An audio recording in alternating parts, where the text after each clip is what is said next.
From the CPRE Knowledge Hub and cprehub.org, this is Research Minutes, a deep dive into new and important research in the realm of education. I'm Michelle Goodwin. Today, we're looking at students in the digital age and their ability to analyze and properly vet social and political information online. The internet has simply grown and changed so quickly that it's sort of outpaced our educational efforts to keep up with it. So students are trying, but they don't have the skills and strategies and dispositions that they need in order to effectively evaluate that content. We're speaking with Sarah McGrew, co-director of the Stanford History Education Group's Civic Online Reasoning Project, and a doctoral candidate with Stanford University's Graduate School of Education. McGrew recently led a study of thousands of American students from middle school to college to assess their aptitude for civic online reasoning. The results weren't good. 80% of student responses that we scored were the lowest rubric level, and under 10% of college and high school students read laterally and successfully actually learned a little bit more about the sponsoring organization. McGrew sits down with CPRE research specialist Robert Nathenson to discuss her findings and offer tips and free resources to teachers, policymakers, and education researchers hoping to address this problem. The fact that we saw across the age range of middle school, high school, and college students really struggling to evaluate information, right? College students didn't get magically better at assessing information just because they were in college. Online reasoning isn't something that we simply acquire naturally, right, through years in school or with general sort of critical thinking training. Instead, I think it's a set of dispositions, strategies, and knowledge that need to be explicitly taught and learned. That's right now on Research Minutes. Good afternoon, Sarah. Thank you for joining us. Good afternoon. It's great to be here. So today, I'd like to discuss your study, Can Students Evaluate Online Sources? Learning from Assessments of Civic Online Reasoning, co-authored by Joel Breakstone, Teresa Ortega, Mark Smith, and Sam Weinberg. The study, which listeners can find in the journal Theory and Research in Social Education, sought to gauge students' ability to locate, assess, and verify the quality of online information, particularly social and political information. In your study, you denote this competency as civic online reasoning. Can you explain what this term means and how it relates generally to digital literacy? So when we say civic online reasoning, we're referring to, as you said, the ability to effectively search for and evaluate social and political information online. And there's a few important parts of that description that I want to highlight. First, we're focused specifically on social and political information. So information that we might use to inform our choices and actions, and that ultimately might impact our communities, our country, our world. And that's why we call it civic online reasoning, because we want to call attention to the civic importance of being able to evaluate that social and political information. And as you said, there are a lot of terms out there in the sort of realm, including digital literacy, media literacy, and digital citizenship. And people ask why we created another one. And that we did it because efforts like digital literacy tend to be a lot wider than what we're talking about. So digital literacy can include, for example, producing and communicating ideas online by making YouTube videos or teaching typing skills or coding. And we absolutely think that those things are important. But we want to be clear that what we're talking about in terms of civic online reasoning is a little narrower and specifically focused on how we find and evaluate that social and political information. You call individuals who grow up accessing information online digital natives and contrast them with digital immigrants, adults who did not. What did the literature suggest about each group's digital ability? And why did you feel that this specific competency, civic online reasoning, was important to study? So when the terms digital native and digital immigrant were first used in the early 2000s, researchers thought that young people who grew up accessing information online might learn and think in ways that were different than their parents and other so-called digital immigrants. So they might, for example, researchers thought, be naturally somehow better at navigating online information. Other researchers since have thoroughly debunked that theory and shown really that young people need a lot of help learning how to evaluate and navigate online information. But I still think that the idea that young people must be better somehow than adults at navigating online information lives on in our popular discourse, particularly when we see young people, nimbly using their phones and computers, texting and taking videos and moving from app to app really quickly. And it's easy to conflate their dexterity with those digital devices with some sort of skill or expertise at evaluating the information that those devices provide. And a lot of what we know about young people's skill, the debunking of these theories of digital nativity are based on really in-depth studies using methods like Think Aloud, and there weren't really good measures that directly assessed young people's abilities to evaluate online information.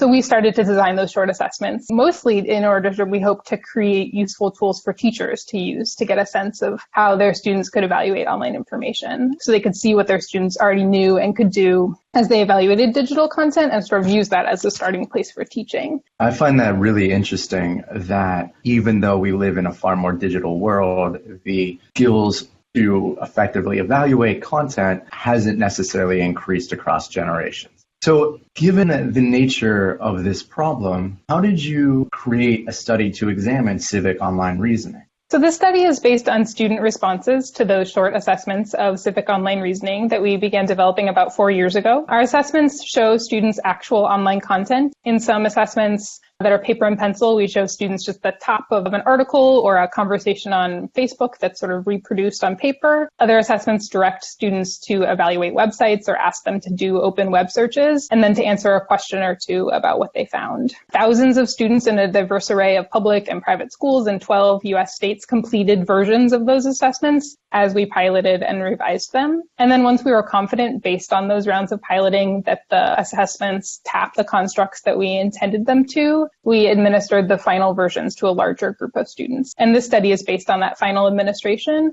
of 15 of these tasks with middle school, high school, and college students. So I wanted to get into how you tackled civic online reasoning. And within it, you identify 3 primary constructs. Who is behind the information? What is the evidence? And what do other sources say? I'd like to discuss each, beginning with who is behind the information. What does that mean? And what did you learn about students' ability to determine who or what was sponsoring their content? Sure. So the competency of who's behind the information is really looking for students to prioritize asking that question, because we know that information is often influenced by the person who created it or the organization who created it and the circumstances in which it's created. It's really important to have an understanding of who that person is, what their perspective is, how much authority they have on whatever the topic is. But we learned in piloting and administering these tasks that students often completely skip over evaluating the person or organization that's sponsoring a website or a post. So for example, in one of the tasks that we gave to high school students, we showed students portions of 2 articles about climate change that were both from The Atlantic. One was a traditional news story from the science section with an author byline, and the other was a sponsored post and advertisement by Shell. And we asked students simply which of these articles is more reliable as a source of information about climate change. And over 70% of high school students said the article sponsored by Shell was more reliable for reasons that had to do with sort of the content and appearance of the post. So these students ignored the contrasting sources and instead reasoned about the contents or the appearance of the articles. And we saw that in similar tasks as well, students sort of ignoring or skipping over the source and going to an evaluation of the content. And you had said that sometimes students use heuristics or shorthands to evaluate sources, in which some sources which had more data or visually appealing graphics seemed to engender greater confidence in the students in the validity of the content, regardless of who had actually sponsored it. Yeah, absolutely. So in the case of the article that was sponsored by Shell, there was sort of a pie chart that was predicting future energy uses. It really was a graphic. It was not based on any real data, as far as I can tell. But students interpreted that as conferring reliability on the post, and again, completely skipped over thinking about the difference in sources. In the second construct, for what is the evidence, you sought to understand students' ability to determine evidence's trustworthiness and sufficiency to support a claim. What questions did you use to gauge this specific competency? So when we ask what's the evidence, we want students really to reason about 2 big questions. The first is this evidence coming from a reliable source? And then second, is it actually relevant to or does it directly support whatever the claims that are being made? Really, is there a there with the evidence? However, we found that students often struggled to raise those questions and that they were often convinced by sort of the appearance of evidence. So if evidence looked authoritative or it looked like there was a lot of evidence, often a lot of numbers, students were persuaded by that. And another kind of evidence that students found particularly compelling was visual evidence, so photographs or video. For example, in a task that we gave to high school students, we showed students a post from Imager, the photo sharing website, posted by a random user. It's titled Fukushima Nuclear Flowers, and it shows a picture of daisies growing in an unusual fashion with the caption, "Not much more to say, this is what happens when flowers get nuclear birth defects." We ask students if this is strong evidence about conditions near the Fukushima Daiichi power plant after the power plant disaster. So there are questions about the reliability of the evidence and about its relevance to the claim, right? We have no idea who posted this photo. We don't know whether we can trust them. We have no idea if the picture was taken anywhere near the power plant. And even if it were, we have no way of knowing that the nuclear radiation from the power plant caused the daisy's unusual growth. But just about 18% of high school students raised one or more of those relevant concerns about the photo. And about 75% of students thought the picture was strong evidence. Most of those students argued simply that because you could see the flower's unusual growth, that was proof of the radiation, right? Seeing is believing. I can see that the flowers look strange. The poster must be right. And we see that even more strongly potentially with video evidence, where students are like, yeah, I can see it in the video, it's happening. It must be true, whatever the person says. Those are things that spread with particular furor online. I think it's really important to teach students to be more critical when they encounter that visual evidence. I'd like to talk about the third and final competency, which you describe as what do other sources say, which gauge students' ability to investigate the validity of online content by seeking outside information about the creators of the content. How did students perform on this construct? One of the strengths of the internet can be the amount of information it provides, right? If we're not sure about a claim or if we're unfamiliar with a source, we should leave the website in order to see what other sites say about it. In another study that Sam Weinberg and I designed to better understand what skilled online evaluations look like, we saw professional fact checkers almost immediately leave unfamiliar websites, open new tabs, and search for information about the website outside the site itself. Only once they learned more about the website from other sources did they return to that original source. And we called what fact checkers did lateral reading, because they left sites open new tabs on that horizontal axis of the browser and searched for information outside the site as a route to evaluating it. But in our assessments, we rarely saw evidence of high school and college students leaving websites and reading laterally in order to investigate claims or sources. Instead, the students engaged in what we call vertical reading. They started at the top of a website or a post and they read down like you'd read a print source, and they evaluated the site based on clues within the page. So one of the websites that we asked high school and college students to evaluate in this study was an article hosted on the website minimumwage.com that argues that raising the minimum wage would result in higher food prices and fewer job opportunities. So pretty vehemently against raising the minimum wage. Minimumwage.com and its parent website, which is called the Employment Policies Institute, both have really well-designed, clean websites. The Employment Policies Institute is a nonprofit, nonpartisan organization that sponsors research at universities. But if you leave the site, if you read laterally and search for information about the Employment Policies Institute, you'll learn that it's run by a public relations firm that works on behalf of the restaurant industry, among others. Clearly an industry with an opinion about whether we should raise the minimum wage, right? And a potential conflict of interest that you'd want to take into account in evaluating that site. But that information isn't available anywhere on minimumwage.com or the Employment Policies Institute. So to successfully complete the task, students needed to combine a couple of the core competencies. They needed to prioritize asking who's behind the information, and then they needed to leave the website to see what other sources had to say about minimumwage.com and its parent organization. But very few, again, high school and college students did that. 80% of student responses that we scored were the lowest rubric level. And for the most part, those students stayed on the website and made evaluations based on the contents of the article. You know, it's on topic about the minimum wage. They commented on the fact that it linked to other reliable sources, including a New York Times article. They judged it based on its appearance or on the sort of neutral description that it provided of itself on its about page. And under 10% of college and high school students read laterally and successfully actually learned a little bit more about the sponsoring organization and their ties to the restaurant industry. I found that really interesting, particularly, again, the different heuristics that individuals are using to assess reliability of a site, and often they're using the wrong benchmarks to do so. We saw students make judgments of reliability based on how usable they perceived information to be. So particularly in tasks where we were asking students to compare websites or to select from multiple websites, they often made selections based on which provided more information on the topic that we'd asked them about, or which they thought was more accessible or easier to understand. In those cases, relevance was sort of a substitute for reliability. And of course, it's important for students to find and use information that they can understand and that's relevant to what they're looking for. But I would argue that that's a separate consideration from whether the information is reliable.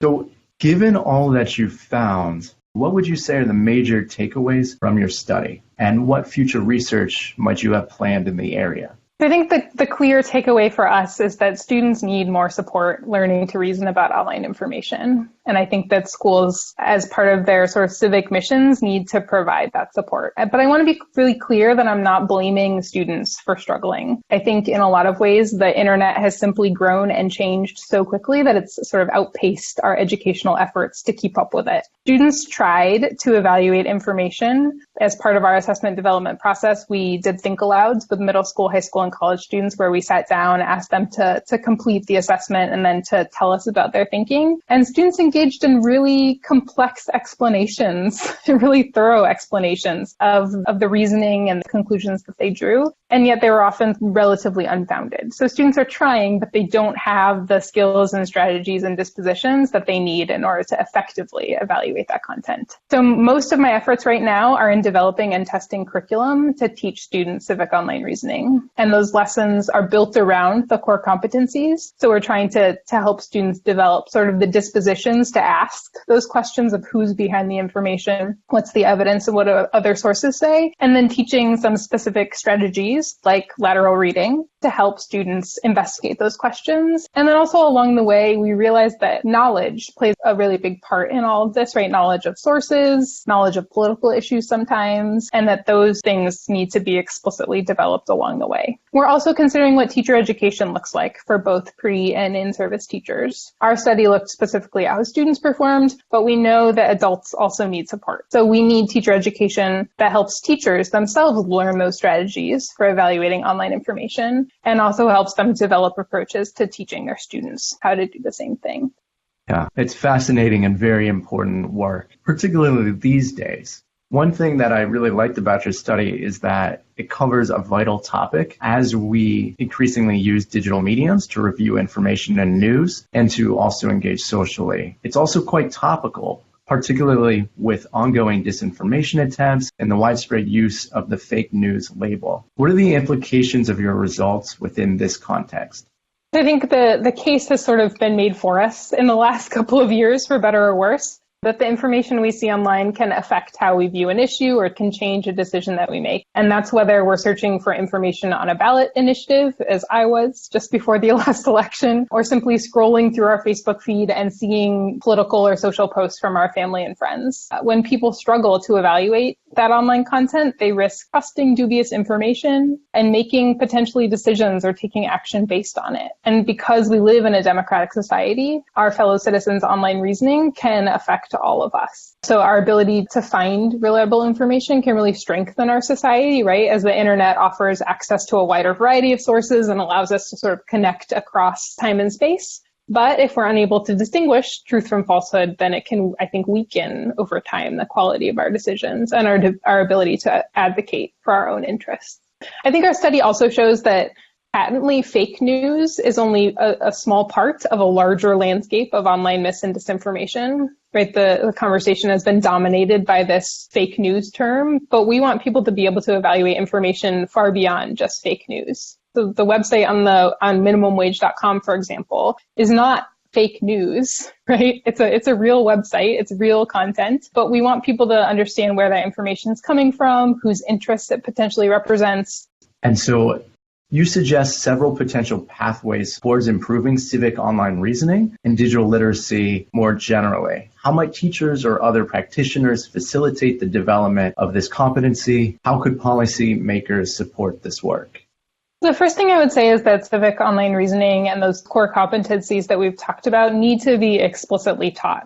Right. And that's based on a couple of things. First, the fact that we saw across the age range of middle school, high school, and college students really struggling to evaluate information, right? College students didn't get magically better at assessing information just because they were in college. And in the study on skilled evaluations where Sam and I studied fact checkers' approaches to searching and evaluating, we also included a group of university-based historians. So really talented adults with PhDs, and yet they often actually engaged in online evaluations that looked a lot closer to students than to fact checkers. And I don't say that to disparage historians in any way, but instead to suggest that they're smart adults like the rest of us. And online reasoning isn't something that we simply acquire naturally, right, through years in school or with general sort of critical thinking training. Instead, I think it's a set of dispositions, strategies, and knowledge that need to be explicitly taught and learned. And I also think that online reasoning needs to be taught in and ideally across school subject areas. Sometimes digital literacy or online reasoning are taught as special after-school programs or in specific subjects like a journalism class, and that's fabulous. But in order to ensure that all students have equitable access to online reasoning training, we need to bring it into the core subject matter classes. As a small start, we've made the assessments that we used in the study, along with several more, available on the Stanford History Education Group website, which is sheg.stanford.edu. So all those assessments are up there, free to download. There's explanations of the tasks, along with rubrics and sample student responses at all the rubric levels. So those are a pretty easy to use tool, we hope. Teachers want to sort of take on teaching online reasoning. And I'm not a policy expert, but I think the curriculum development and teacher education that's necessary to equitably bring civic online reasoning into classrooms is going to take, obviously, time and resources. And I think to the extent that policymakers can support that work, we'll all be better off. Well, Sarah, it's been a pleasure speaking with you today. I'm very excited to see what comes next with this. Thank you so much for joining us today. Thanks for having me. It was wonderful to be here. Thanks for listening to Research Minutes presented by the CPRE Knowledge Hub. For more episodes or to subscribe to the series, visit us at cprehub.org. That's cprehub.org. To share your thoughts on today's episode or suggest future topics, follow us on Twitter at CPREHub. We look forward to you joining the conversation.